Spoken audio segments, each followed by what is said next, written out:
Fala pessoal, sétimo ano A e B, tudo bem com vocês? Eu espero que sim, estou com muitas saudades. Para a gente se organizar, vamos lá?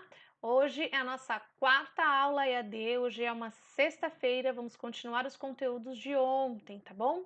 Vou chamar o nome de vocês para que vocês se sintam mais acolhidos, para a gente perceber que está junto aqui, tá bom?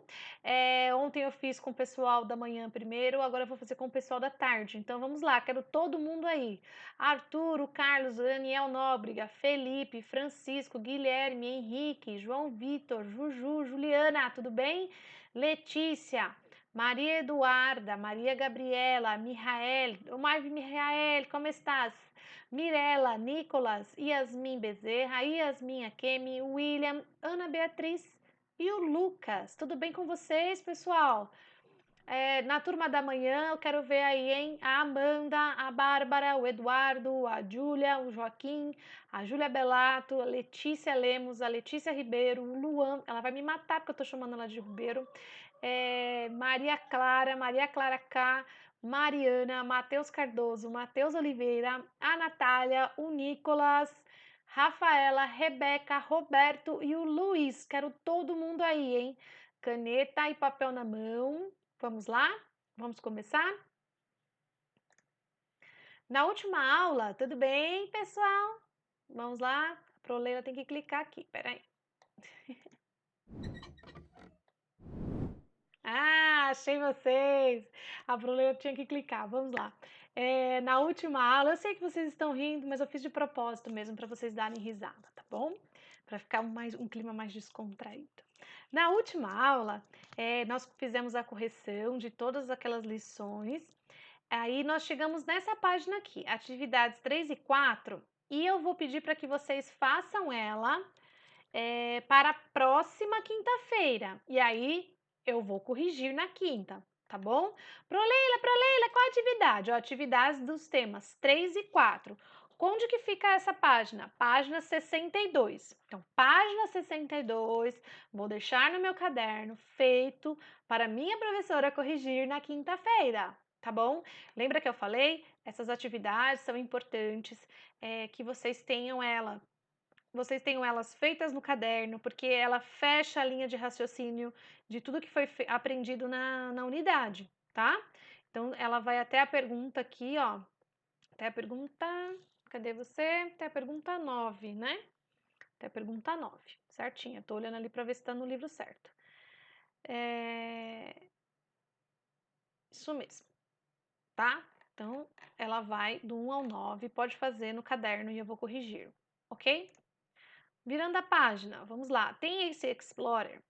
Eu queria muito fazer com vocês, mas é uma atividade que tem que fazer presencialmente, não dá para fazer EAD, porque vocês precisariam de amendoim, feijão, feijão cru, grão de milho, e aquele milho grande, tem que sair para comprar, ninguém vai sair para comprar nada.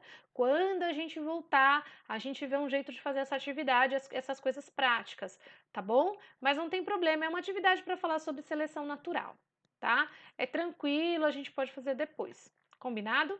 Então, pula mais uma aí.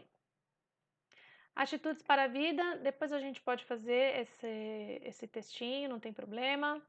Aí no finalzinho, olha, se vocês fizerem o livro digital de vocês, ele tem uma atividadezinha bem legal digital que vocês podem continuar em casa, tá bom? Pro Leila, acabou? Unidade 2 findou por aí, tá?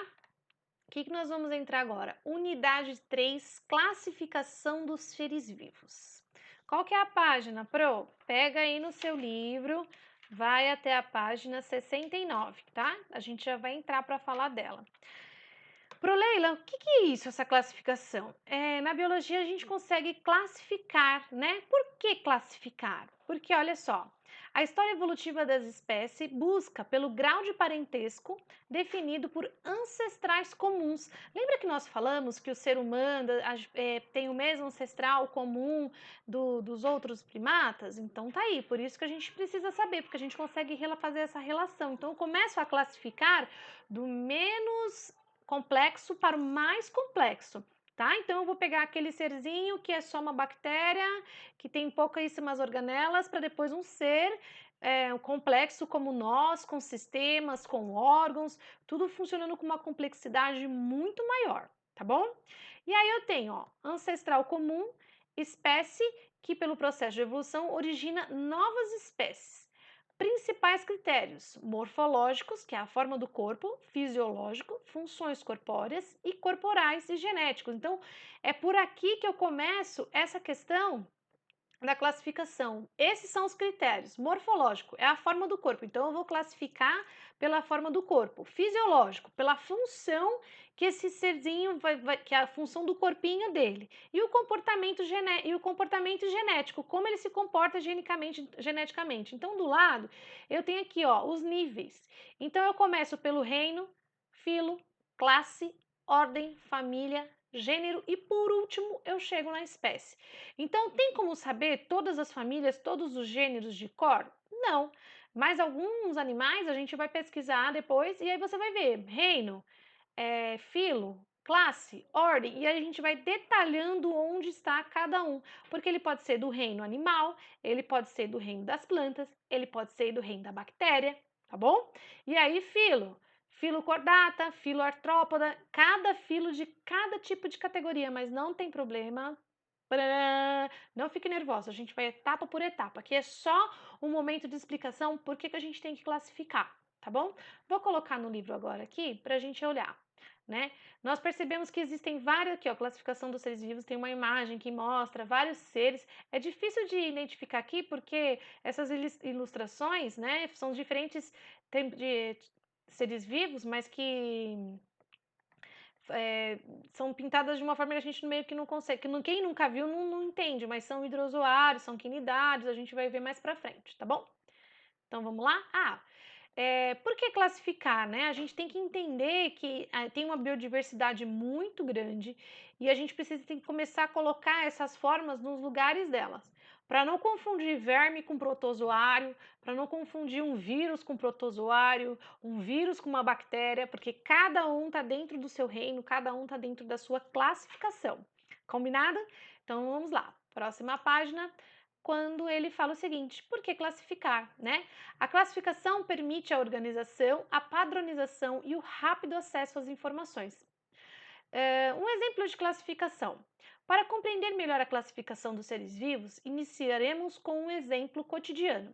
Uma pessoa pretende organizar o armário e o mancebo de seu guarda-roupa. E para isso, retirou todas as roupas e acessórios de diversos lugares. Agora ele precisa ajudar a organizá-lo. Observe a figura 1. Para saber o que a pessoa possui, tente organizar suas roupas e acessórios em cada compartimento do armário. E me acebo na figura 2. No caderno, associe cada compartimento que serão utilizados. Então eu tenho aqui, ó, figura 1, você vai separar camisa, chapéu, cada um no seu lugar. Isso é o que mais ou menos os biólogos e os geólogos e todo esse povo da ciência faz, separando, fazendo a classificação dos seres vivos, tá bom? Os geólogos, no caso, eles fazem separação de rochas, mas não entra nessa classificação, não, de seres vivos. Você deve ter considerado algumas características dos objetos para organizá-los. Ou seja, eu peguei características. É chinelo, sapato e sandália. Então, caracterizei, né? Para os pés. Aí eu peguei chapéu, boné. Tem algum boné? Não tem boné, então deixei ele sozinho.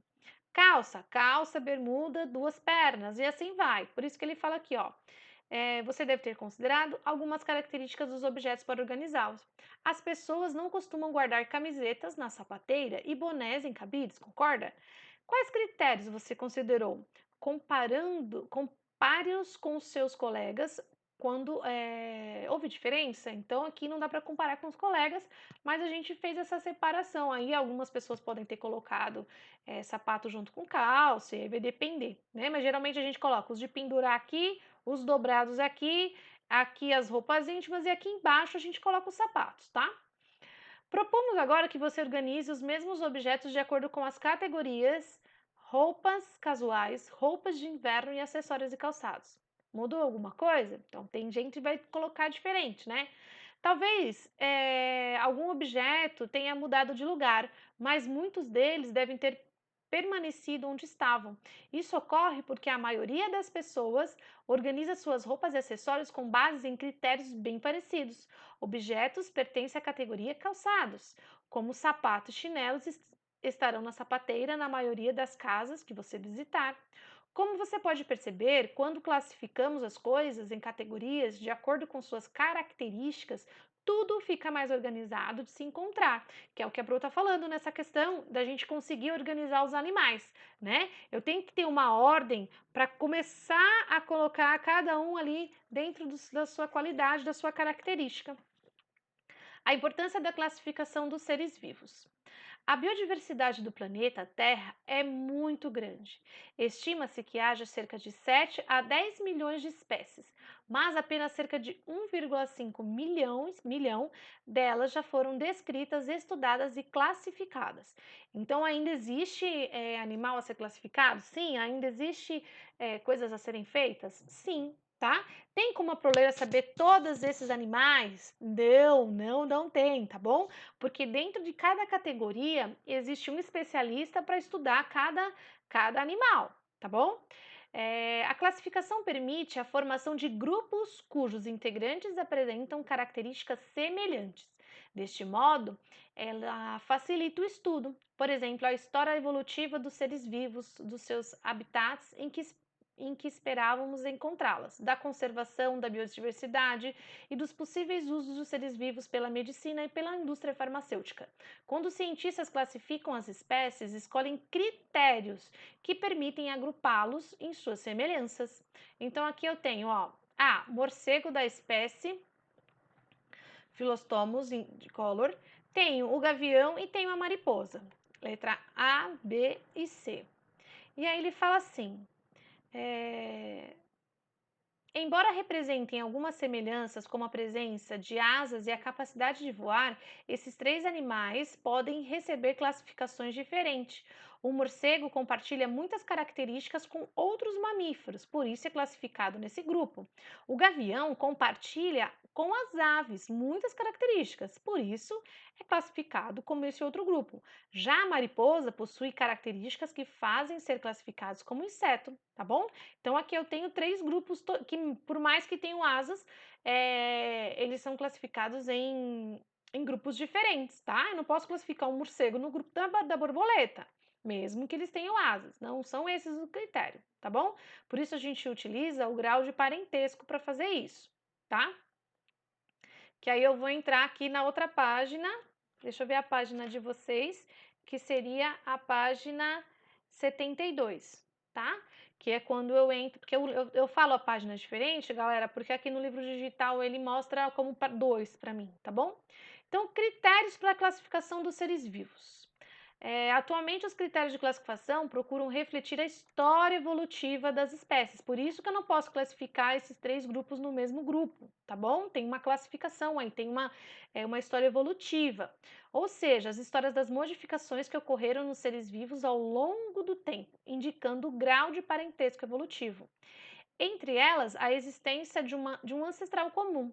Dessa forma, quando a maior quantidade de relevância de semelhanças entre o grupo dos seres vivos, maior é o grau de parentesco evolutivo. Entre eles, o mais recente é o ancestral comuns que compartilham. Os principais adotados pelos pesquisadores para classificar e agrupar os seres vivos são o morfológico, lembra que eu falei no comecinho? Forma do corpo, fisiológico, funcionamento dos órgãos do sistema e comportamento e genéticos. São feitas diversas análises para verificar esses critérios, que utilizam desses materiais grandes, como os ossos, até análise de material genético. O que eles estão comparando aqui? Letra A, eu tenho a coluna vertebral de quem? De uma serpente, e aqui eu tenho o crânio. Eu tenho a coluna vertebral de um ser macaco, tá? Do gênero Rhesus. O que os dois têm em comum, Pro? Coluna vertebral, olha lá, e o crânio. Isso aqui, para quem achava que cobra era invertebrado, hein? Olha aqui a imagem.